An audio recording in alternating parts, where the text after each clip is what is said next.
What about people who eat and then go on to bed on it? Well, that's not good because, you know, our body needs to burn calories at the maximum amount. And if you eat and you lay down and go to sleep, you're not going to be burning those calories as efficiently as if you were up moving around.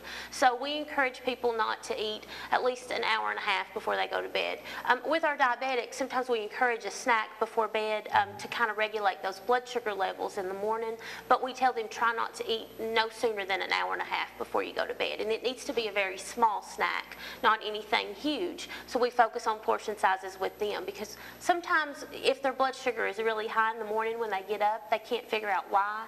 There's something called the dawn phenomenon, and your body actually, you drop too low at night and your body rebounds and it makes you have a high blood sugar in the morning. So if you eat that snack before bedtime, it'll keep you regulated throughout the night. Now, let me ask you a question about this. You know, it's got to be a good, healthy balance. Like, say, like, I'll give you for an example. Like if somebody eats salad just every day for a week, you know, Right. it's got to be balanced out, right? Exactly. You've got the food pyramid. We focus a lot on the food pyramid, which is, it's called My Plate. They've changed it recently.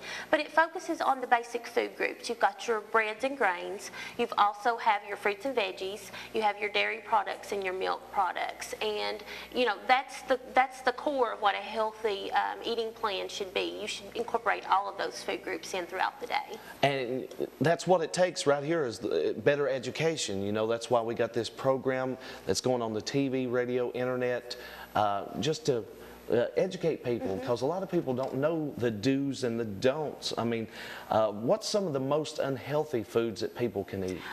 Well, fast food or eating out is one of the things that we really disencourage people to do, because we know that when you eat out, there's more unhealthy foods available. There are some healthy foods out there.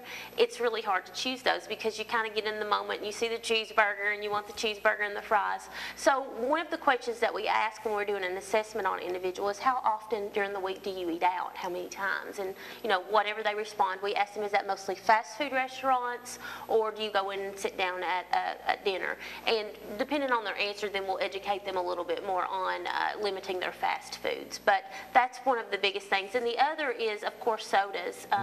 We see a lot of people who drink regular soda, and, you know, that's about 150 calories for a 12-ounce can of soda. It varies a few calories from brand to brand, but around 150. So if you have an individual drinking 3 or 4 cans of soda a day, that's 500 to 600 calories just from the beverages that they're taking. Exactly. Even speaking for myself, you know, I quit drinking pop and diet pop. I thought, well, diet pop, but it added more weight to me. Yes. I switched to all water now. Yeah. Well, that's what we encourage. Most of your beverages should be water.